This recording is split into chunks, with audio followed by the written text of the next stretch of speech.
Hi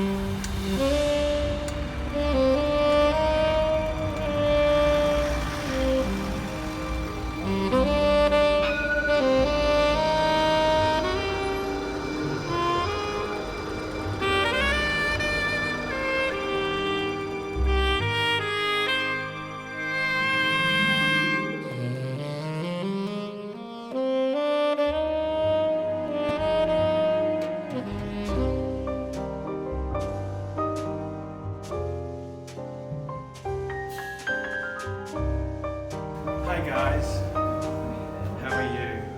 Just in my favourite shop here, a Patek Philippe store in Melbourne, Australia's cultural heartland. So thank you so much.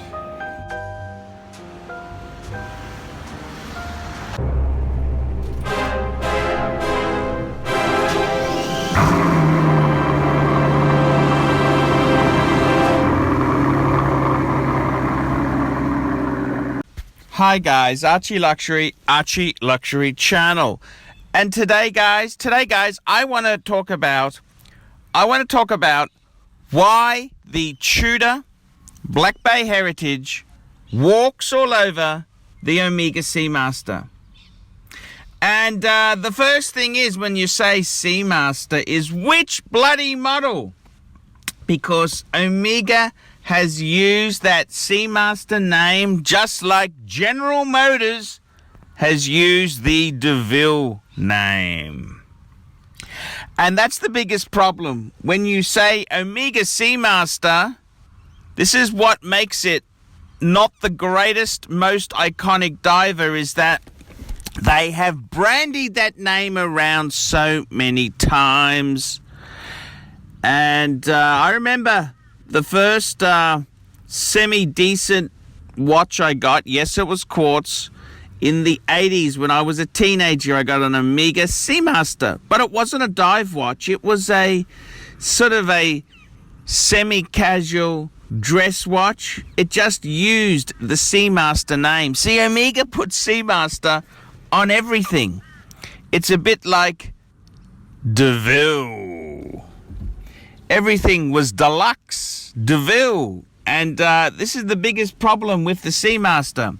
See, if you want an iconic diver, you really can't go past the Tudor Black Bay Heritage. Why do I say that? Well, the Tudor Black Bay Heritage is really a reissue of the Rolex Tudor Submariner. That's what it is. It has a very long history. Tudor made the Submariner based on Rolex parts for decades, whereas Omega's been very fashion fickle with the Seamaster. See, the Seamaster itself there, which one? There have been so many Seamasters, not to mention men's fashion watches, men's Omega pieces which weren't even waterproof. The Seamaster name has been used and used and used. So it really loses a lot of street cred. The worst thing Omega did was in the 90s. It could not get any worse for the Seamaster. Sponsorship of a Bond movie. I mean, let's be honest. If you read Ian Fleming's original novels, James Bond wore a 1016 Explorer 1, the plastic Explorer 1. If we go to Sean Connery, he wore a no-date Submariner. But I got to be honest with you, Omega, James Bond has just been brandied about there. He's worn a lot of watches.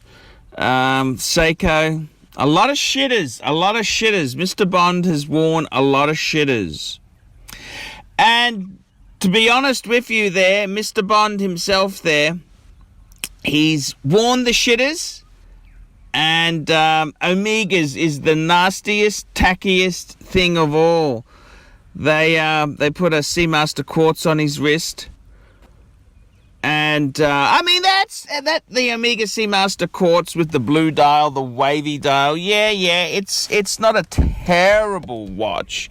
It's not terrible, but it's also not a great watch. It's not a fantastic watch. It's not a brilliant watch. It's a mediocre watch. Whereas if you look at the Tudor Black Bay Heritage, it's basically the original. What they've done is they've looked at the last Tudor Submariners and said, right, what do we do here? We go to the original aluminum bezel. We go to a dial from the vintage. That's right, they look back in their history to the Rolex and the Tudor subs. And did you know the Tudor sub came out a year after the Rolex sub?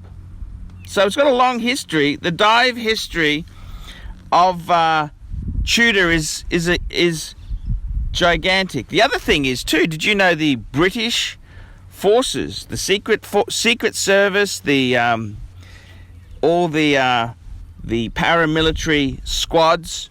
Well, guess what, guys? The British Army, they've always been stingy, nasty fuckers. They couldn't go for Rolex. Now that's a luxury brand. They a lot of the time went for Tudor. They went for Tudor as military issued watches. So there's a huge history with Tudor. And I gotta tell you, I don't hate the Omega Seamaster, but it's got nothing on the Tudor Black Bay Heritage.